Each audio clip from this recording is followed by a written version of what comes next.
900 joueurs avec tous la même mise de départ. De simples jetons, ici pas d'argent, le but, ne pas se faire sortir avant d'atteindre la finale.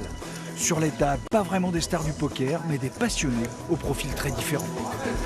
Je suis retraité depuis peu et je joue au poker déjà depuis un moment. Moi je suis chauffeur et puis j'aime jouer au poker avec des amis. Je suis gendarme, donc le poker, c'est une passion.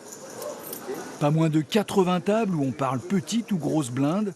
Poker face de rigueur, comme on dit, il s'agit de masquer toutes ces expressions pour que vos adversaires ne devinent pas votre jeu. Et alors, vous gagnez là ? Actuellement, c'est plutôt en dents de scie, on va dire. Depuis le début, j'avais perdu pas mal de jetons. Voilà. Et le poker, ça va, ça vient. Des parties qui s'enchaînent au rythme des jetons, qui passent de main en main.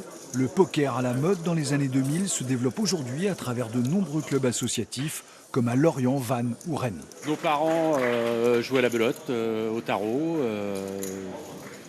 Le poker est arrivé. La partie, l'aspect financier n'est pas forcément primordial, surtout en club, en association où il n'y a pas de mise d'argent, comme ici, en fait, finalement.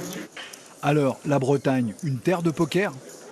Nous avons remarqué lors de tous nos tournois, tout autour de la France, on va un peu partout en France, on a remarqué que chaque fois qu'on vient en Bretagne ou qu'on rentre dans la Bretagne, il y a beaucoup de succès. Ça joue plus qu'ailleurs apparemment, ils aiment beaucoup le poker et ils remplissent nos salles. Le poker s'émeut jusqu'au bout des ongles. Demain, ils ne seront plus que 15 en finale. Et là, il y aura de l'argent à gagner, près de 100 000 € pour le vainqueur.